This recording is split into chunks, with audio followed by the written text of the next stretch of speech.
The need for a sense of belonging is intrinsic to human nature and can profoundly influence both personal and social aspects of life. Therefore, the importance of addressing the lack of belongingness to specific places cannot be overlooked, specifically in a world marked by compulsory or voluntary movements due to challenges like wars and economic hardships and others. However, belonging is a complex, multifaceted phenomenon that challenges its understanding and evolution constantly. And this is said on the article called Place Belongingness in Real Life Contexts, a review of practical meanings, contributing factors, and evaluation methods by Hissam, Johanna, and Tuomo. When we feel like we belong to a place, it is something that it's not only perceived as an individual perspective and experience. It is something that involved an entire environment. It is something that involved a place we can call home or what we're going to call place belongingness. That is conceptualized as the subjective aspect of geographically belonging.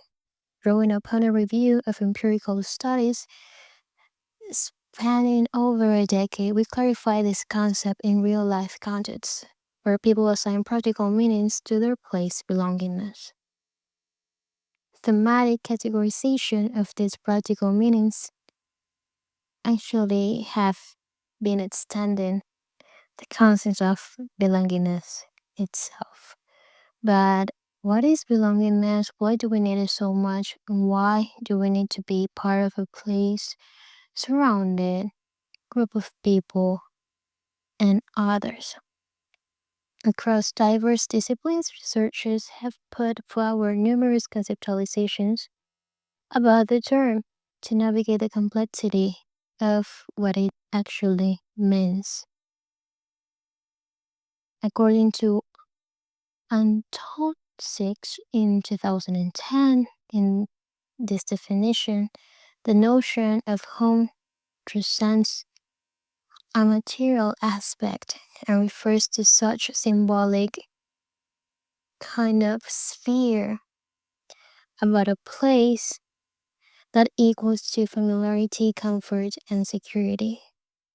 So when we need to feel that we belong to a place, we need to start thinking about that place as something physical. It could be your home, it could be a school, it could be the place of your work, or even it could be yourself, right?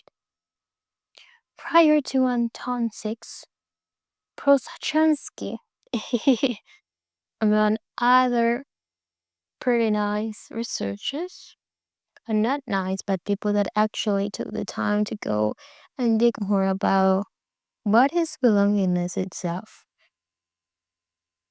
They were talking about the place belongingness in contrast to place adversion and entails a profound emotional connection to one's home and neighborhood, as we were talking before. But now we're going to connect that feeling of having a home, having a place we can call our own sometimes as well. We're going to connect that to our emotions and feelings itself. What that place is making me feel in order for me to call it home. What that place is making me feel like I can be there saved. I can feel comfort and I can feel a connection with a kind of place. I want to be, or I always feel secured at. Instead of emphasizing on the sense of place identity, which it is a component of self identity and can be influenced by place belongingness. Around the same period, other psychologists also began embracing the concept of place belongingness. without the dash. So it is written as place, thus belongingness, but now they're removing the dash in the 1980s. Because in natural and recreational settings, place belongingness often has signified affiliation with a place through social bonding or membership. So we're getting ourselves out of home. We're actually encountering this kind of concept not linked to a deep connectional type of bond anymore.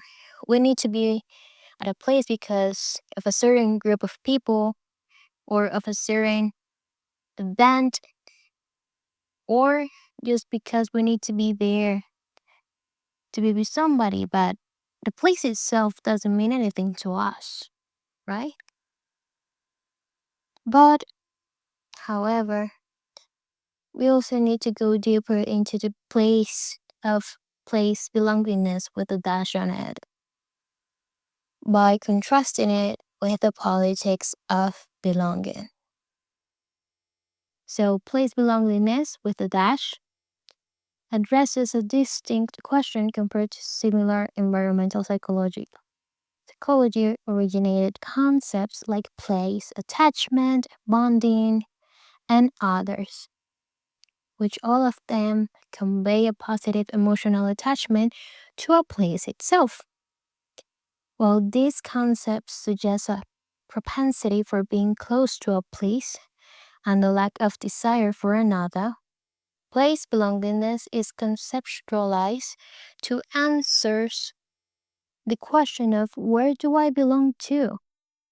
Those kind of questions that we start like hearing in our heads when we are teenagers. What are we doing here? What am I doing in school? What I want to do with my life? What I want to be? Who am I? And now, where do I belong to? Question of profound significance in our mobile world, specifically with a world that nowadays has this kind of constant and rapidly enhancements of things, connectivity, and others.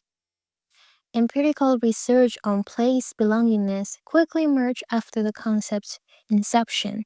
Researchers started exploring its significance in addressing challenges with different domains.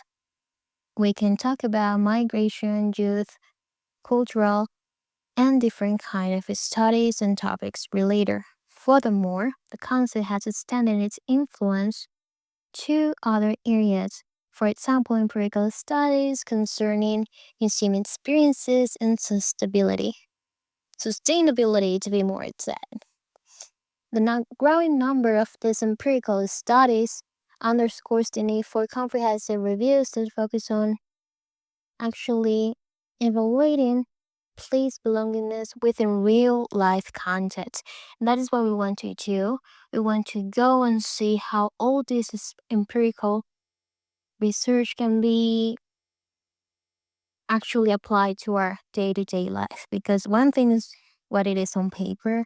People can tell us how we feel, why we feel like this, but another thing is when we take it to the real world, to our day-to-day lives, how we experience that, how we go to the theory to the practice, isn't it?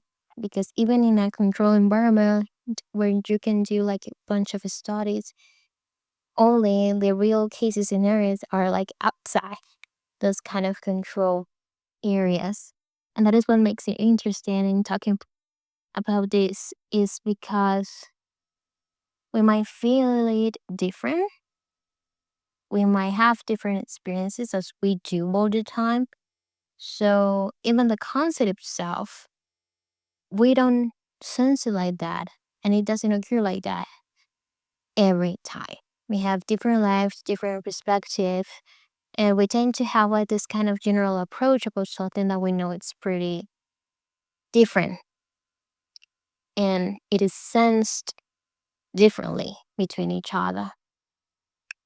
However, at the moment, there is a there are like extensive reviews, and we like to see the systematic review to clarify the concept's meaning in real life contexts, reveal the factors contributing to the place belongingness, and summarize evaluation methods employed by researchers.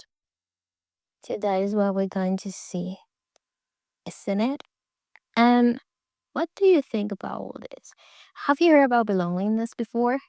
And if you had, have you been attaching the concept with what specifically? Let me know.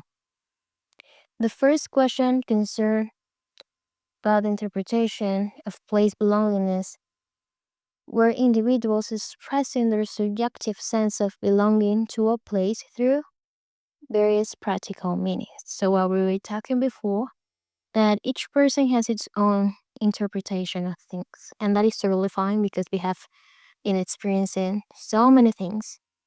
Even the sad thing is in practically just digestible in the same way as in other people's mindsets and situations as well. I would love to react the best way of possible to every single thing. Knowing how to react to everything could lead us to a bunch of less numerous mistakes and also comprehending the things way faster than on the other hand of not knowing what to do and what to say and how to feel. We are on the second hand scenario where that is what happens to us. We don't know how to say what to say every time, what to feel, how to accommodate things in our heads, how to react, and how to belong. The second question involved categorizing the factors contributing to place belongingness and establishing connections between these factors or to identify practical meanings. The third one, it is basically the evaluation of methods researchers employ in empirical studies. So those are in questions itself, but they're talking to us about what it's going to be about. The first, second, and third part of this document. Place belongingness was the search keyword, but this time without a dash. Without the absence of it was actually something intentional because it is something that could give us all the records that are also considered in a screening processes. So when you do a research, it is important for you to not only look for more than one language, but to try to type the term in different ways. Why is that? Because yes, we have the language barrier in some countries based on the language could be written in some kind of way, but people also either create new terminologies, adjust terminologies, or have like a different interpretation. So even the same term could be named differently from one place to another. So that is really important to have in mind. Also, many theories agree that people have a fundamental need to connect with other people for protection, care, food, mating, and other benefits. In evolutionary history, having strong social bonds likely improved people's chances for both survival and reproduction. So, natural selection will have favored ancestors with a strong motivation for such bonds.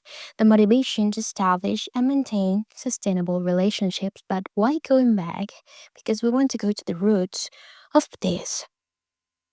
So, in order to maintain all this, they needed to have sustainable relationship with other people. And that can only be termed as the need to belong.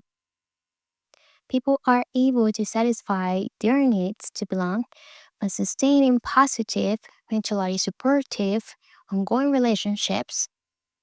Also, an ongoing psychological and physical well-being that can be boosted as well and enhanced by all of the mentioned above. But The need to belong may be universal but not constant. It is stronger in some people than others. Like most other motivations, people may vary or just change as to how strongly they desire to form and maintain social bonds, isn't it? The assumption of variable motivation has been supported with a trade scale to measure individual differences. The need to belong scale in a series of studies, but you can actually see on those the reporting of complete lack of this motivation. But however, substantial and meaningful variations were observed, and people have been studying this for years. But what we have found is that people have a need to belong because it is adaptive. So it is like somehow in order to pursue a need, right? But more is not necessarily in that way. Some people found that high levels of the need to belong were associated with several problematic or undesirable traits in 2013, such as low self esteem, high loneliness, high negative affect, and neuroticism, and high fear of being criticized or rejected. So, aren't those like high motivators, wouldn't you say? Three possible explanations can be proposed for this relationship. Either the high need to belong or the low satisfaction could cause the other, or they might simply interact as independent variables, right? The first explanation for the seemingly negative effects of high need to belong would thus be that having mainly unsatisfying or too few relationships would cause people to feel a high need to belong. So that when we're far from each other, we tend to actually want us more around. So that the high need would be a consequence of dissatisfaction, aching to find in high hunger motivation among people who do not get enough to eat or to do other things they need on their daily life. However, Larry and others in 2013 were able to rule out that interpretation. They found out that the scores on the need to belong scale were unrelated to measures of perceived social support, social acceptance, and approval.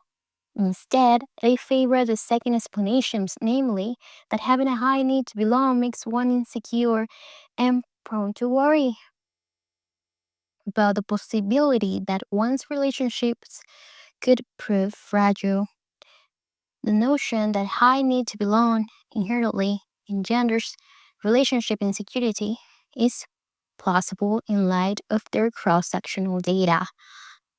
But at the end, what Roy, Doreen, and Mackie are saying on the unmet belongingness needs but not high belongingness needs alone predict adverse well-being, a response surface modeling approach. And I just said the title of the article. Yeah, it's that long. Is that there are like so many reasons in order for us to feel the need to belong. So we started talking about a place belongingness. But now you have all of these social factors, and we're going to the roots that before it was something to secure our survival, right? But now we needed to maintain relationships, and the farther we get from people, the more we wanted to be part of a group. And the closer we are, we're trying to avoid certain things that we were like supposed to as well, which in fact is really interesting. The present investigations tested a third hypothesis. However, the interactions between need to belong and relationship satisfaction would be something like non-linear and not associated with well-being. And that could be another part of the story, isn't it? Especially with teenagers. They have like this high need to belong, but They are not necessarily prone to negative effect and low self-esteem in general, but may become so specifically when their relationships proved unsatisfying. To be sure, unsatisfying relationships will likely be unpleasant for everyone, including teenagers, and their need to belong to something, not only to society. A reason, however, was that those teenagers low in need to belong would be much less bothered by relationship problems than would teenagers would have apparently that we commonly tend to guess about.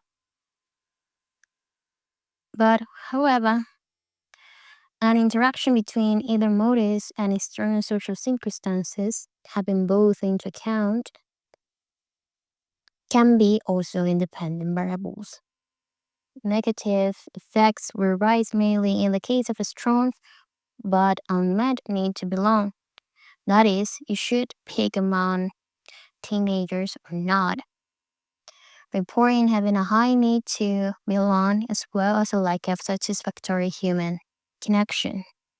Either without the other would be much less problematic, but it could happen either to us, young adults, old adults, every time frame in our life. Isn't that interesting? We have like more studies for sure, but what about if we think that most negative outcomes will be found among people with high need for belongingness combined with low relationship satisfaction? That is, people whose needs are mostly unmet. Actually, this was measured in order to find three main outcomes. The first being self esteem, which we can go back to the theory of it that self esteem is a kind of internal urge that tracks one's present and potential level of social acceptance. We can talk about this another bit if you like. But basically, self esteem rises with social acceptance and is threatened of rejection. Although people may defend their self esteem effectively against an occasional rejection, it becomes difficult to sustain high self esteem against chronic social exclusion. The more someone cares about social acceptance, the more self esteem is contingent upon it. We need it so badly, and that, of course, encourages the need of belonging. Isn't that interesting? Hence, they hypothesize on this research that self esteem would be low among people whose relationships are unsatisfying, but merely also portrayed as something that could lead us to high level of, of just wanting to be part of something. In a similar scenario, having unsatisfying relationships could actually increase vulnerability to depression for people with a high need to belong. And one influential theory of depression suggests that it is linked to an inability or unwillingness to fulfill impossible goals. Thus, depression is not a reaction just to external situation, but to the mismatch between the person's inner motivations and external circumstances. So that's why the environment is so important and the people around it as well.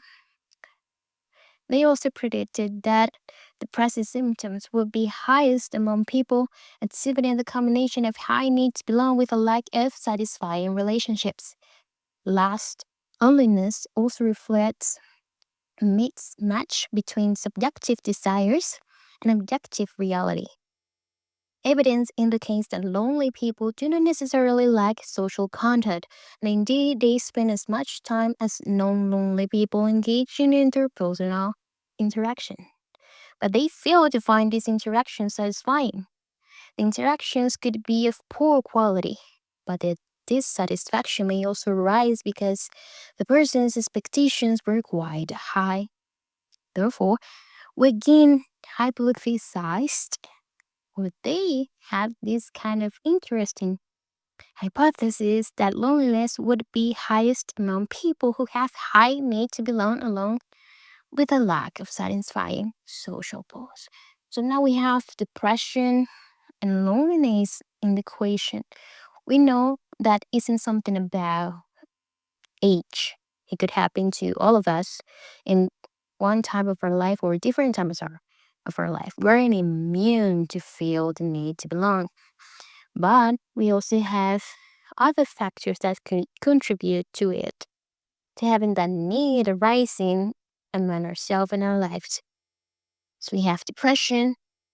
We also have loneliness, which I find it interesting. But what else do we have? We talk about depressive symptoms. We're talking about levels of self-esteem, but also relationship satisfaction and dissatisfaction. What can we say about that? They found out that wanting good social relationships and having them are two different things. They found that the dispositional need to belong was only slightly correlated with general satisfaction with one's interpersonal relationships. Moreover, the sample was about equally distributed among the three possible combinations, namely those for whom desire to belong exceeded satisfaction with relationships, those for whom relationship satisfaction exceeded desire to belong, and those for whom desire and satisfaction were about evenly matched. These patterns would seem to justify our treating need to belong and relationship satisfaction as independent variables rather than proposing that one causes the other.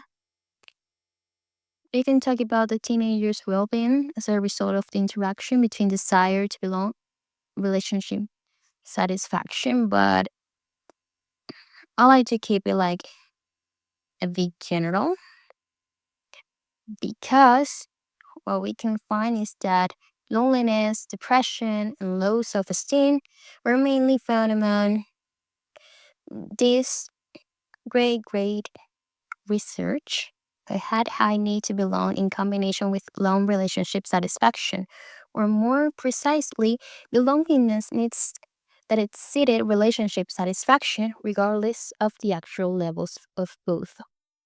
All in all, this strength and this kind of enhancement of the idea that adverse consequences of discrepancies between belongingness, needs, and relationship satisfaction could be present over the whole range of belongingness needs, and not only among teenagers with high needs. So, yeah, once become fair, that is not precisely something about an age, period of time, phase of our lives. Also, the results suggest a refinement of the speculative conclusion by Lurie and others in 2013 that having a high need to belong is a cause of insecurity or other distress. In this new data, teenagers, mainly with high levels of needs to belong, showed good levels of well being, including low depression, low loneliness, and high self esteem, as long as they also had satisfying relationships. Who would have thought? It is thus not the need itself, but rather unmet needs that reduce well being. The only previous study that examined this likewise showed that unmet belongingness needs, not a high belongingness needing in and of itself, made individuals especially prone to loneliness. So it could influence, but it seems like directly attached one to the other.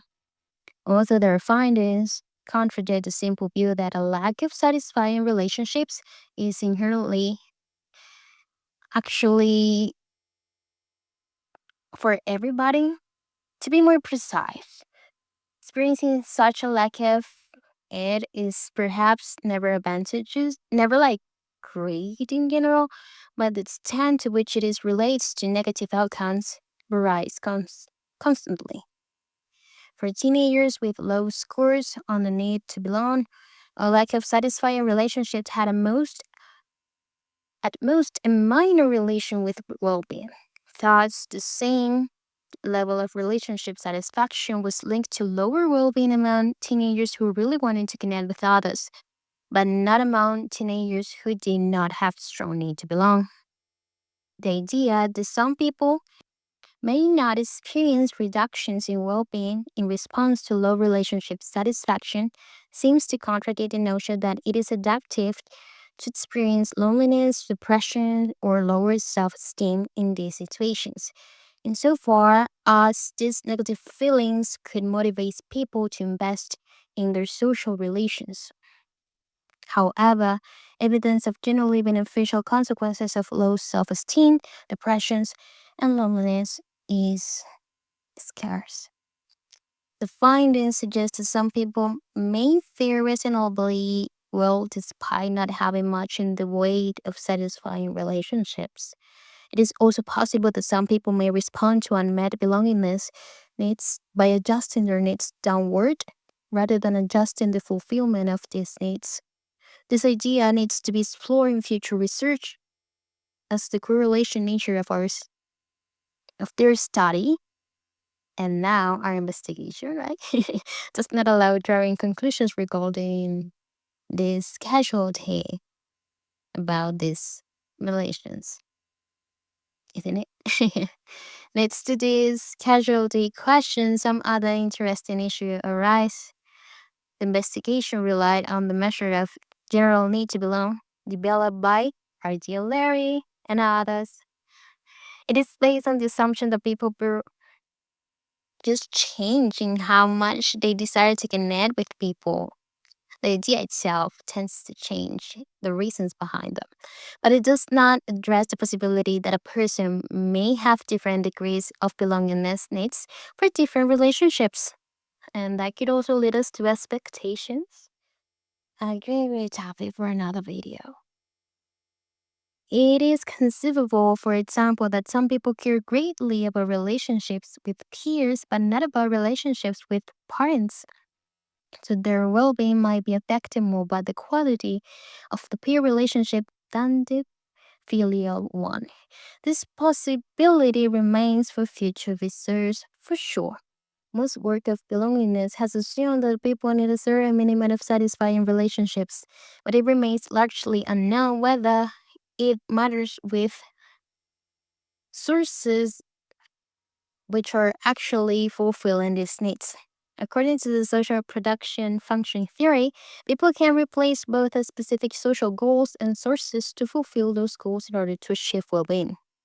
This implies that it may not matter which source fulfill the need to belong, as long as relationship quality is sufficient overall. Apparently, high belongingness needs could also be partially fulfilled by imagined with media having this kind of close moments with media figures, especially in the absence of a romantic partner, as imagined relationship with lack of content and interaction possibilities. These pseudo relationships may improve as unsatisfactory in the long run. And this reminds me of the people that we probably saw once on TV that they had like a mannequin as a girlfriend or boyfriend. It just reminds me of those type of cases. People that were like the opposite. Instead of looking to fit in the society, looking to belong, they actually created their own imaginary scenario where they belong, but quite some differences, right? But it's interesting to see the lack or actually the need of belongingness on these cases scenarios. Another avenue that could be explored in more depth is the possibility of the developmental changes in belongingness needs over time. We were talking about teenagers because the study was based on that. But they also contradict the fact that no, this only happens in once in our life when we're trying to see where we go, who we are, but it's a lie, right? A previous study showed that belongingness needs decrease significantly with increasing age, although the effect was weak. However, the same study showed that relations among need to belong and loneliness, negative effect, and self-esteem were similar across age. There were nevertheless developmental shift as to which relationships are most important for well being. However, whether changing relationships itself alter the strength of the links with well being. And this is, of course, for further study. I hear him saying like a lot of faces right here. So hear me out. If you're somebody that is hearing this and you don't know what to do for your faces, I'm giving you more than one idea. They're giving you more than one idea because this is thanks for all of the people that have been reading and actually making investigations about. Thanks to them, now you have ideas. The findings suggest that experiencing unmet needs in and of itself will affect well being regardless of one's age or which sort is lacking in fulfilling belongingness needs. So you're not free of feeling this. You will never be free. Sorry if you were trying to be like on the edge of your seat, like, oh my god, tell me that I'm going to be immune to this. No, you are not. I'm sorry, you're not. We are not. We'll never be. The emphasis on unmet needs is further supported by the findings about high levels of relationship satisfaction. As the figures show, or actually the results itself, they show the link to relationship satisfaction that it was rather flat above the midpoint. That is, having a above average relationship satisfaction did not increase self esteem or reduce depression and loneliness very much. And I'm sorry to tell you this, if you're suffering from depression, a high level of loneliness, having this kind of need of belonging aside, that isn't like something that can actually overcome those two. It should be noted, however, that the average of relationship satisfaction was quite high, so possibly a ceiling effect could explain why having a both average satisfaction did not affect well-being to a great extent. If we put it in another way, as long as belongingness needs are met, not much is gained by meeting them abundantly rather than merely adequately. And that's a bit sad, or not sad, like hopeless. But let's see if we can higher that up. Yes, because I'm still having hope. An obvious strong point of the present study we just talked about was the use of a large population-based sample of teenagers. Being on this kind of beautiful years where we just trying to figure out everything, it is a sensitive transition period for sure. With changing relationships with parents and peer groups becoming increasingly important, both of which could easily affect fulfillment of loneliness needs. Indeed, by using a sophisticated analysis method by Edwards in 2002, that he came out with that, they were able to refine previous ideas about associations between belongingness needs and relationship satisfaction and well-being. However, a limitation is that the reliability of the need to belong and relationship satisfaction scales was moderate at best. This was lower than in studies measuring belongingness needs in adult samples, though similar to another study of teenagers by Pico and others in 2016. And of course, this isn't good at all. A comparison of correlations between the study of adults and this kind of a study led these people to believe that the sample is not divergent from other samples. Second, they can examine the direction of findings between belongingness needs and social emotional well-being.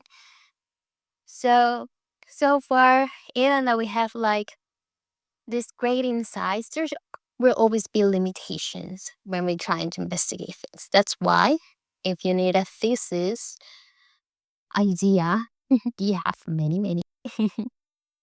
Or if you just want to grad an ebook, doing a course about this, go ahead.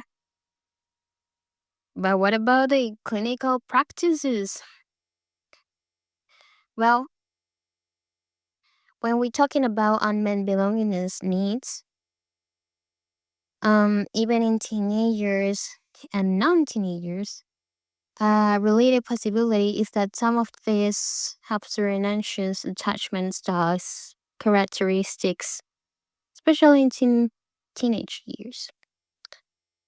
And it follows quite logically that one should aim at experiencing fulfilled belongingness needs as a means or as a mean to improve well-being. One way to accomplish this might be to design clinical interventions to lower the need to belong, as that removes the risk factor for depressive symptoms, loneliness, and low self-esteem. It is, however, not clear that this basic need can be effectively reduced.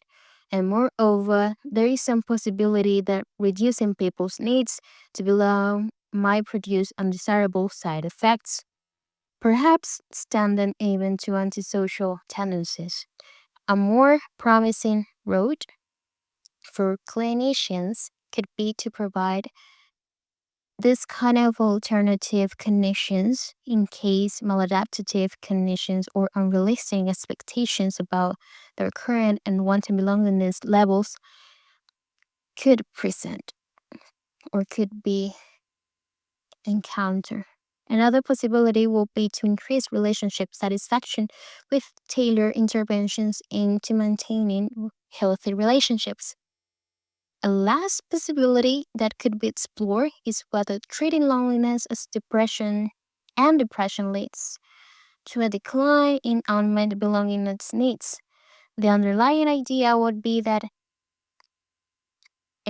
loneliness and depressions increases possibilities to reconnect with others and hence increases relationships satisfaction. But what do you say? If you could see the future, what would you see? What would you tell me the future outcome of loneliness? How would it be? Anyways, problematic outcomes reflect an unfortunate combination of person and situation factors. To understand well being, it is necessary to understand both the person's social worth and the person's inner level of needs. A lack of satisfactory relationships not equally distressing for everyone or everybody. Depression, loneliness, and low self-esteem arise when the person strongly wants social connection, yet fails to get it. In other words, when the actual need to belong is not fulfilled by existing relationships, this could affect teenagers' well-being as well. Targeting intervention at reaching fulfilled belongingness by increasing relationship satisfaction is a promising avenue to trying to just take care of social emotional well-being in teenagers but also in adults. What do you say about this? This is like the hopeful way that I could find. We have developed new ways of interacting with each other after several aspects and scenarios that have pushed society into different walls, internal and external walls. We have been actually facing an increase of interactions and, of course, some restricted spaces or scenarios, and for even more extended or intense periods of time that we cannot even go out or we just couldn't in the past. It has challenged the way we educate, forcing the closure of the schools and re-engaging the family in educational activities. It has also meant transformations in the world of work, which most probably will have a long lasting effect, such as remote working agreements. These changes that we've been facing in this century have been affecting traditional sources of socialization, such as labor unions or educational institutions, requiring them to update and adapt to this new, less territorially paced world, or witnessing a severe weakening of their social relevance. Actually, if we put this into final words, it has also affected the way we celebrate and play, modifying the way collective gatherings and rituals are enacted. While we develop a psychosocial vaccine to prevent the long lasting adverse psychological effects of wars, pandemics, and more, we must remember that what makes us human is, at the very end, to be among humans.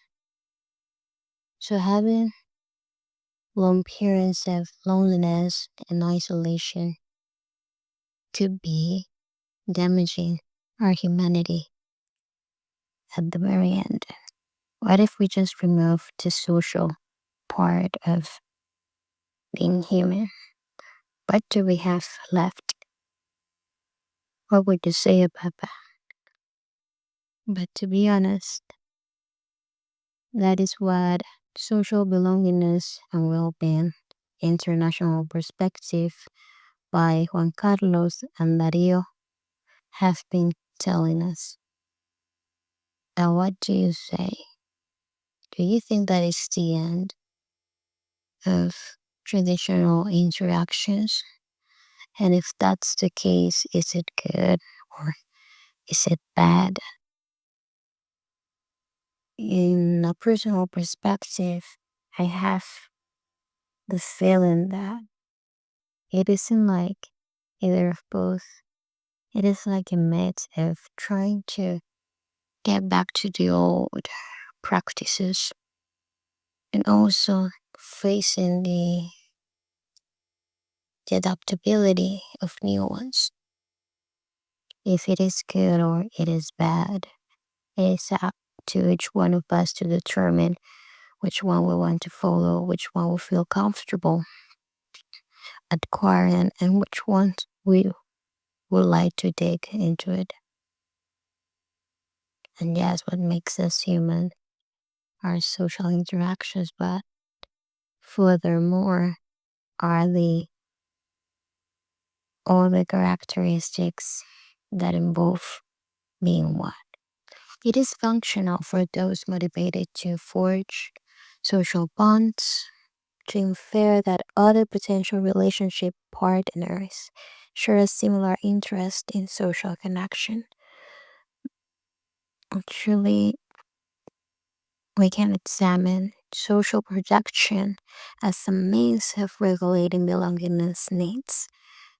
It was hypothesized on this great article called The Social Projection of Belongingness Needs by Brian Collisson that one's belongingness need would be related to the projection of similar belongingness needs in others, but not other characteristics less immediately relevant to satisfying that need. To test this hypothesis, participants cast belongingness needs, preferences, and personality traits for an unknown other after first rating themselves on these dimensions. Results show that participants' own belongingness needs was related to the projection of belongingness needs, but wasn't related to the projection of preferences and traits. That is, people high in belongingness need perceived others as sharing a similarly high need. Discussion focuses on the projection of belongingness needs as an adaptive belonging regulation strategy. People are motivated to create relationships with one another.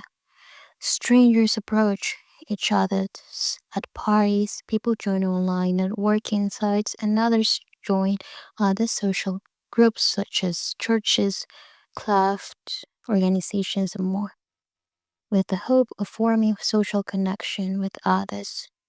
This motivation to form social bonds stems from the need of belongingness, and this desire for social connection has been shown to be a powerful determinant of much of human thought and behavior.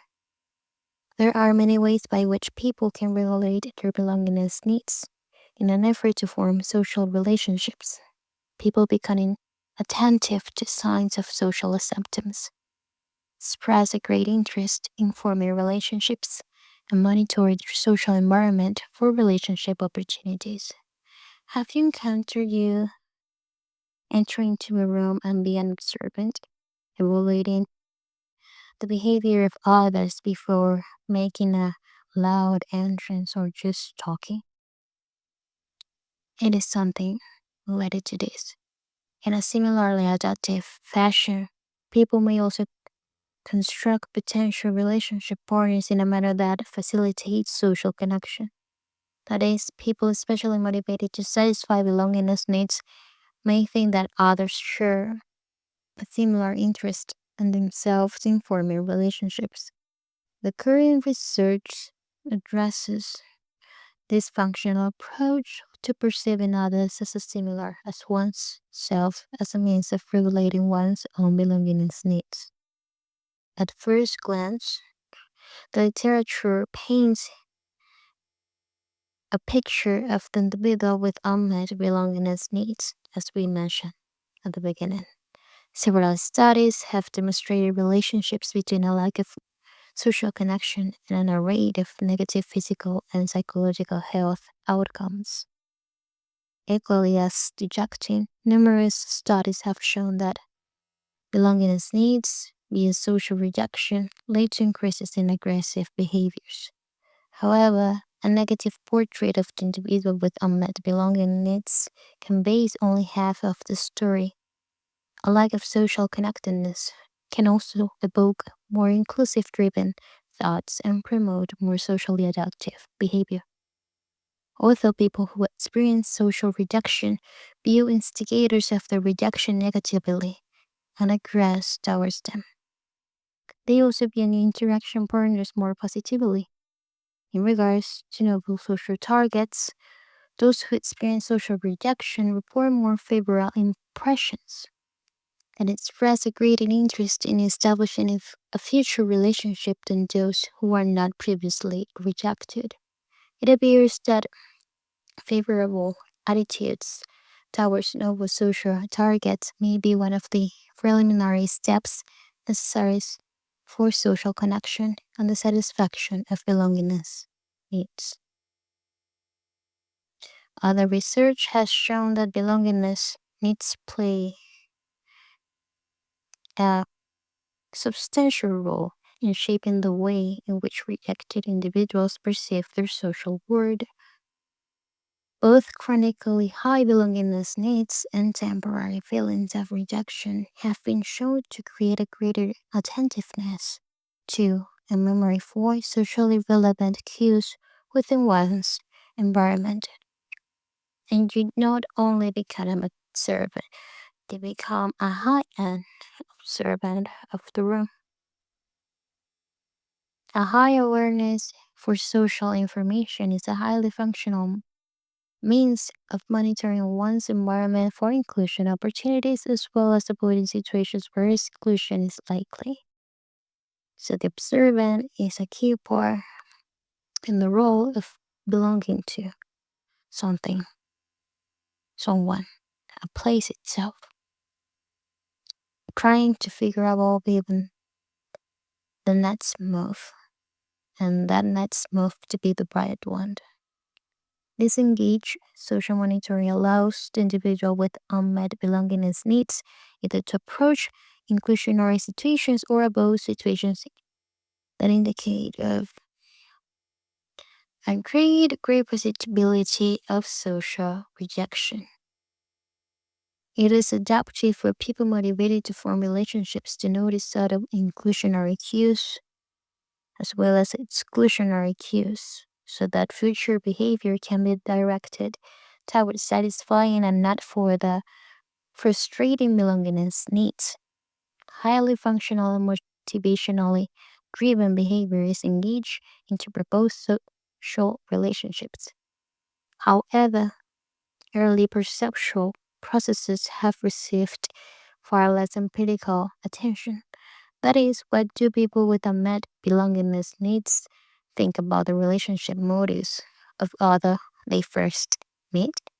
More specifically, do people with unmet belonging needs tend to assume that others share their same need to belong?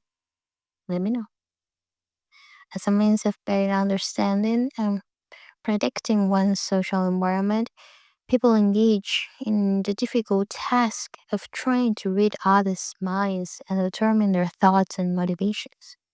This form of social perception can be difficult because people often lack the necessary information to draw conclusions about others, and this is quite common out there, and even in yourself.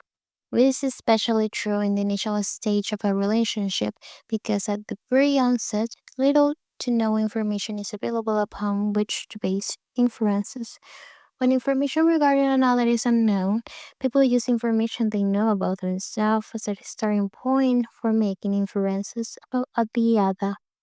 People project knowledge of themselves onto others by inferring that other people act, think, and behave as they would.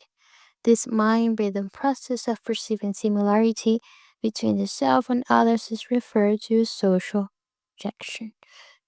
And that, my friend, will be another great video about. What do you think?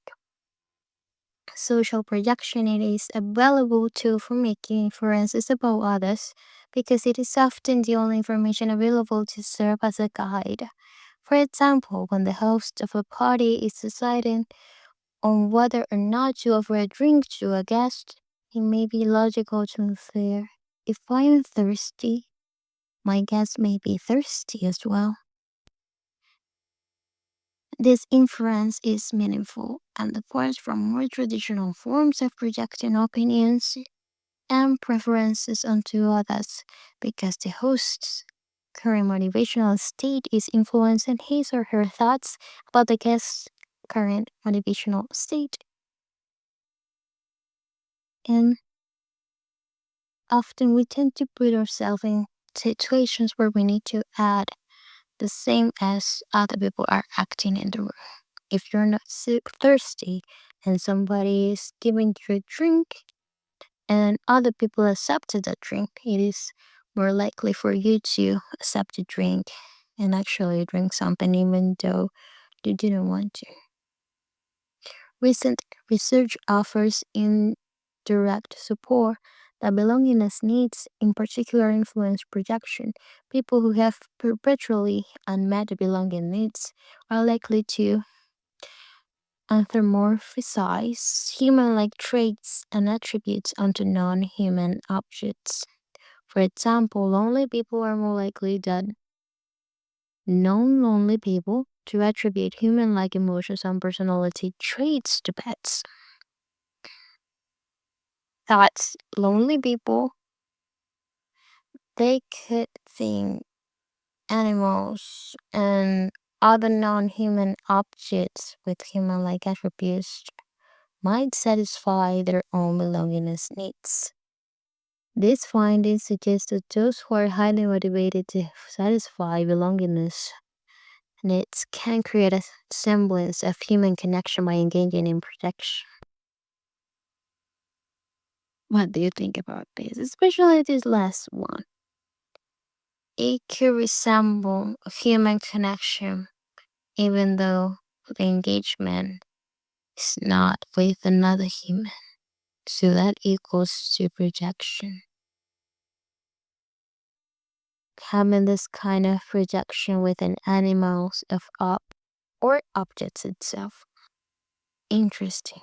As we were talking about the people that fell in love with mannequins, dolls, and others, or just having a pet and fulfilling that need of lack of belongingness or just belongingness needs. What do you think about?